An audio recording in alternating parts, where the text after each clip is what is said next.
got so much motherfucking design on right now.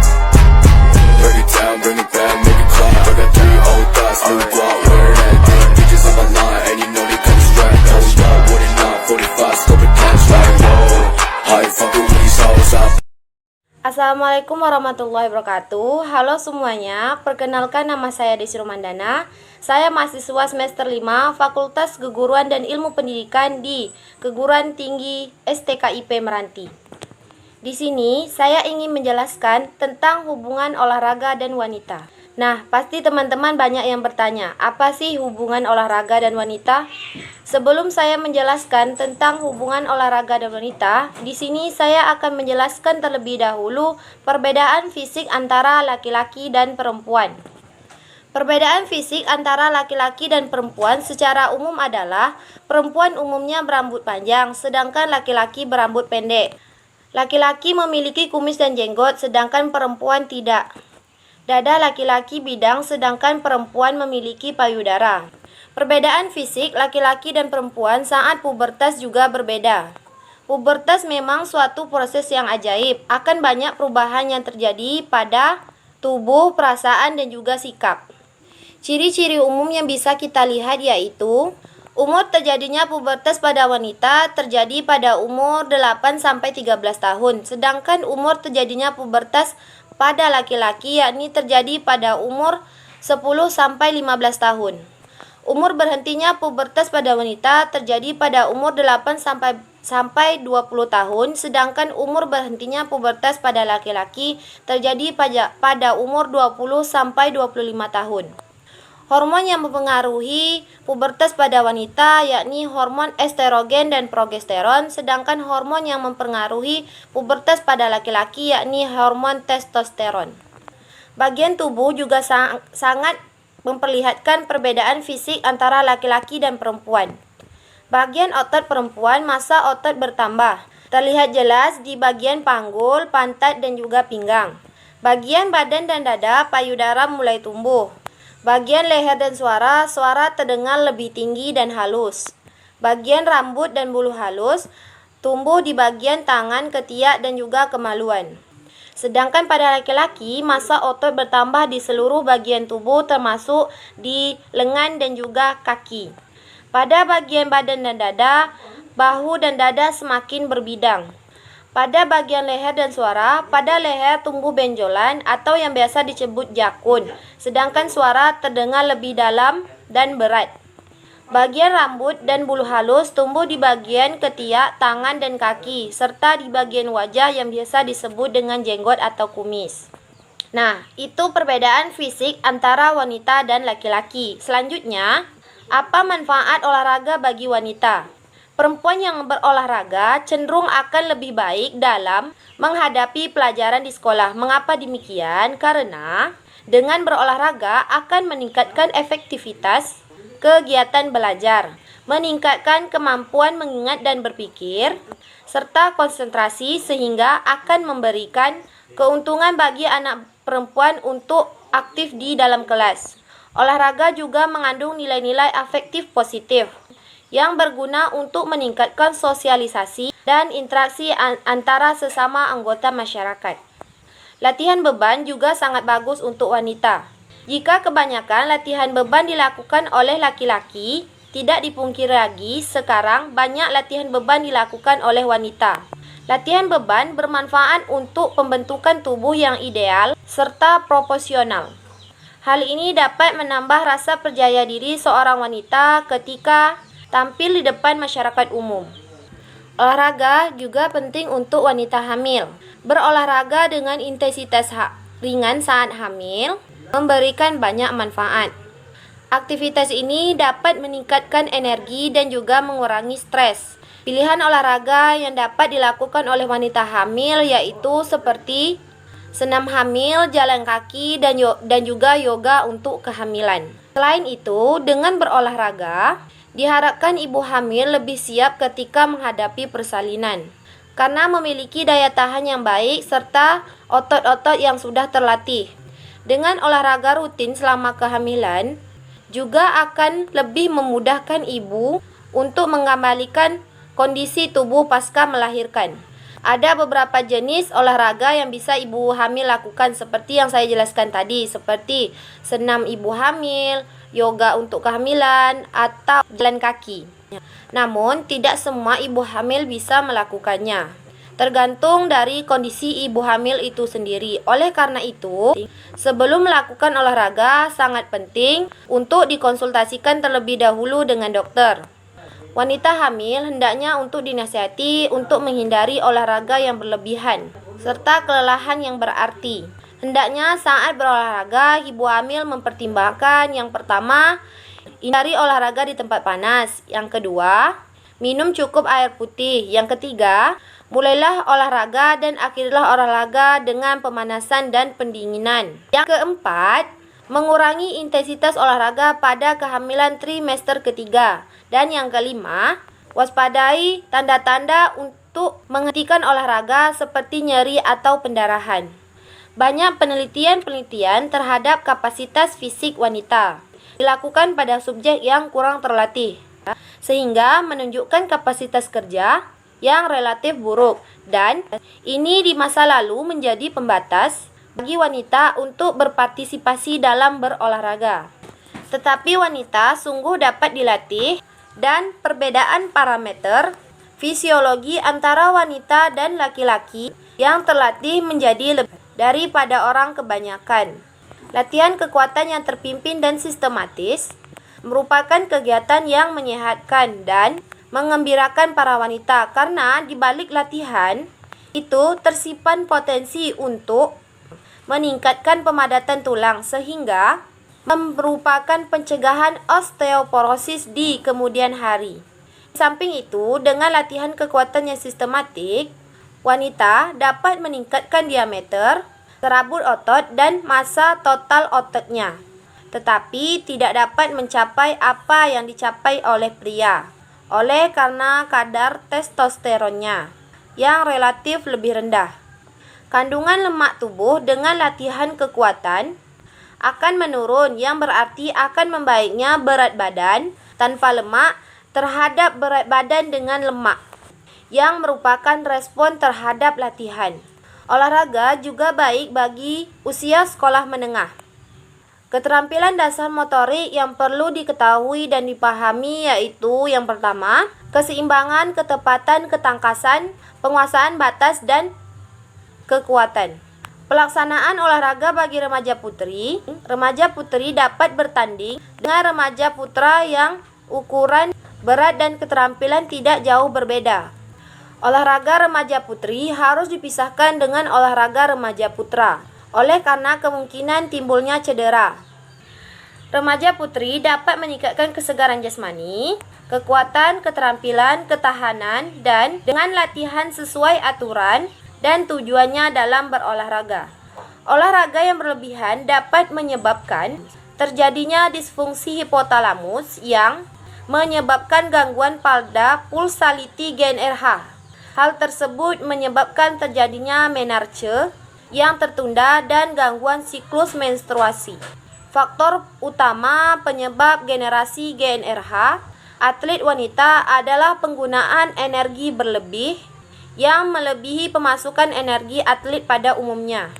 Menurut pandangan seorang awam, menstruasi selalu menjadi kendala dan penghalang bagi atlet wanita Indonesia untuk aktif berolahraga dan terutama di lingkungan pendidikan jasmani. Keadaan tersebut sampai sekarang masih mempengaruhi bagian peserta didik, terutama bagi peserta didik yang pengetahuan olahraganya masih sedikit. Bagi kaum wanita yang sudah aktif berolahraga, pengetahuan tentang olahraga dan kesehatan relatif lebih baik. Menstruasi bukan lagi menjadi kendala, malah sebaliknya. Menstruasi tidak selalu menjadi penghalang bagi aktivitas latihan olahraga seorang wanita. Jika seorang wanita sering berlatih olahraga secara teratur, maka gangguan-gangguan selama menstruasi secara berangsur akan menghilang. Ketika seorang wanita sedang haid atau menstruasi, biasanya mengalami nyeri pada bagian perutnya. Selain itu, perasaan seorang wanita yang sedang haid cenderung sangat emosional dan sering muncul yang disebut dengan PMS. Ada banyak cara untuk mengatasi hal tersebut. Salah satunya adalah dengan berolahraga. Ada banyak sekali manfaat dari berolahraga. Misalnya menyeimbangkan tekanan darah, menjaga kesehatan jantung, membuat otot lebih fleksibel, menjaga berat badan ideal, menjauhkan berbagai macam penyakit dan lain sebagainya. Sementara itu, olahraga saat menstruasi memberi manfaat berlebih.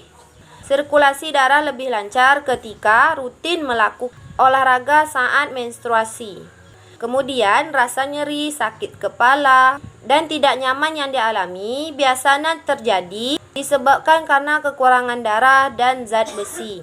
Hal tersebut bisa diatasi dengan berolahraga dan menghindari konsumsi junk food serta mengatur pola makan.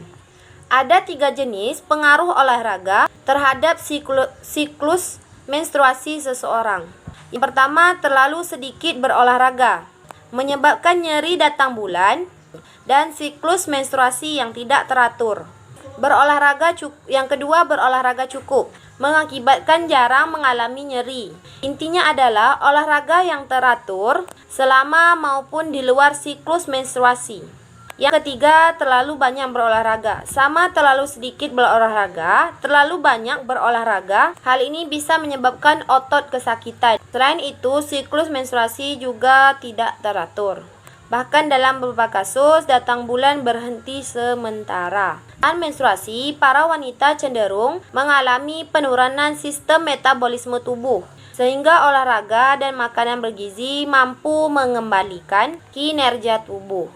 Perubahan siklus menstruasi pada atlet harus selalu mendapat perhatian yang berlebih dan serius. Artinya, setiap terjadi perubahan pada atlet wanita harus selalu dianggap sebagai kondisi patologis sampai hal-hal tersebut benar-benar terbukti dalam pemeriksaan bahwa keadaan amenorrhea yang terjadi adalah akibat latihan olahraga. Jadi, jangan beranggapan sebagai akibat dari kegiatan latihan. Anamnesa yang dilakukan harus mencukupi umur pada saat menarche, pola menstruasi sebelumnya, dan program latihan. Amenorrhea pada atlet terjadi diduga karena pemakaian energi yang berlebih pada atlet dan simpanan energi yang rendah menyebabkan gangguan hormon-hormon sistem reproduksi yang melibat dalam fisiologi menstruasi. Jadi, seorang atlet agar terhindar dari gangguan menstruasi harus memperhatikan asupan gizi yang masuk dan asupan gizi yang keluar, agar terjadi keseimbangan antara energi yang masuk dan energi yang keluar. Konsultasikan ke dokter apabila terjadi masalah yang berkelanjutan. Hendaknya pelatih dan institusi olahraga memberikan jadwal latihan yang optimal dan memperhitungkan kecukupan nutrisi yang seimbang bagi para atlet. Olahraga tidak hanya bermanfaat bagi remaja dan wanita atau para atlet. Olahraga juga bermanfaat bagi lansia. Manfaat olahraga bagi lansia diantaranya melancarkan sirkulasi darah, meningkatkan kapasitas kardiorespirasi, memperkuat otot, mencegah pengeroposan tulang, menurunkan tekanan darah, menurunkan kolesterol jahat, menaikkan kolesterol baik, dan menghindari obesitas. Sedangkan manfaat lain olahraga adalah biasanya dapat menghilangkan sembelit, membuat tidur lebih nyenyak, dan mengurangi depresi. Pada usia lanjut, seseorang menderita penyakit tertentu. Ini tak berarti dia tidak boleh berolahraga. Pada beberapa penyakit, pemilihan olahraga disesuaikan dengan penyakitnya. Pada radang sendi, olahraga yang terlalu banyak menggerakkan sendi mungkin akan menimbulkan rasa nyeri. Namun, sendi yang meradang juga tak boleh dibiarkan tak bergerak karena dapat menimbulkan sendi menjadi kaku. Salah satu pilihan yang cukup baik untuk penderita radang sendi kronik adalah dengan olahraga berenang. Pada penyakit jantung koroner, secara logika biasanya Olahraga yang dianjurkan untuk seorang lansia yang terkena penyakit jantung adalah olahraga bersifat aerobik. Jenis olahraga aerobik diantaranya jalan kaki, bersepeda, dan senam lansia. Latihan-latihan olahraga harus disesuaikan dengan kebutuhan individu dan harus disesuaikan dengan kemampuan fisik masing-masing. Pada waktu menentukan program latihan, untuk daya tahan kardiorespirasi, ada 4 faktor yang harus diperhatikan. Yang pertama, intensitas latihan. Yang kedua, lama latihan. Yang ketiga, frekuensi latihan. Yang keempat, macam-macam olahraga atau latihan fisik. Beberapa contoh olahraga atau latihan fisik yang dapat dilakukan oleh lansia untuk meningkatkan dan memelihara kebugaran, kesegaran, dan kelenturan fisiknya adalah yang pertama, pekerjaan rumah dan berkebun. Kegiatan ini dapat memberikan suatu latihan yang dibutuhkan untuk menjaga kesegaran jasmani. Yang kedua, berjalan-jalan. Berjalan-jalan sangat baik untuk meregangkan otot-otot kaki dan bila jalannya makin lama makin cepat akan bermanfaat untuk daya tahan tubuh. Yang ketiga, jalan cepat. Jalan cepat berguna untuk mempertahankan kesehatan dan kesegaran jasmani. Latihan ini termasuk cara yang aman bagi lansia. Yang keempat, bersepeda. Bersepeda baik bagi penderita artritis karena tidak menyentuh lantai yang akan menyebabkan sakit pada sendi-sendinya. Yang kelima, yakni senam. Senam lansia. Manfaat melakukan senam secara teratur dan benar dalam jangka waktu yang cukup adalah sebagai berikut. Yang pertama, mempertahankan atau meningkatkan taraf kesegaran jasmani yang baik. Yang kedua, mengadakan koreksi terhadap kesalahan sikap dan gerak. Yang ketiga, membentuk sikap dan gerak. Yang keempat, memperlambat proses degenerasi karena perubahan usia.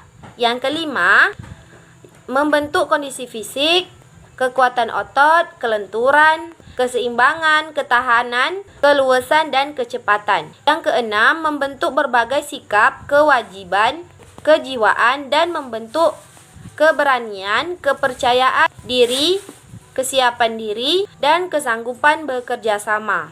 Yang ketujuh, memberikan rangsangan bagi syaraf-syaraf yang lemah khususnya bagi lansia.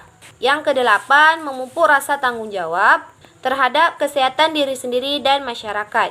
Baik, ini penjelasan dari saya tentang olahraga dan wanita. Semoga bermanfaat. Sekian dan terima kasih. Wassalamualaikum warahmatullahi wabarakatuh.